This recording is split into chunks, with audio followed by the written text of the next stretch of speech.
এই চুড়িটা বানিয়েছি আমি আমার ঘরে পড়ে থাকা কিছু পুরোনো চুড়ি দিয়ে। So hey everyone, welcome to my new video.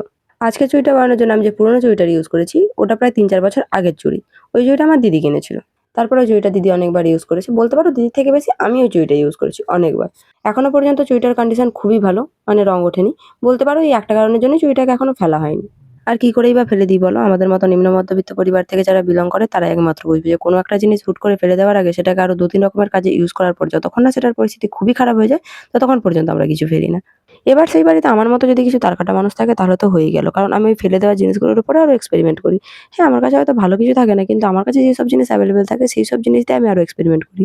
কিছু একটা বানাবো বলে ভেবে বসি, আর বানানোর শেষে দেখি সেটা না হয়ে অন্য কিছু হয়ে গেছে। যেমন এই চুড়িটার ক্ষেত্রেই দেখো, ভেবেছিলাম ওই কড়িগুলোর ফাঁকে ফাঁকে কিছু হ্যাঙ্গিং বল অ্যাটাচ করব। কিন্তু ওই যে ১ম এ বললাম সমস্ত কিছু অ্যাভেলেবেল থাকে না, তাই ওই হ্যাঙ্গিং বলগুলো আমার কাছে অ্যাভেলেবেল না থাকায় আমাকে এমনভাবেই সিম্পল করে চুড়িটাকে ছেড়ে দিতে হয়েছে। ১ম এ ভেবেছিলাম কড়িগুলোকে চুড়ির সঙ্গে আঠা দিয়ে আটকাবো।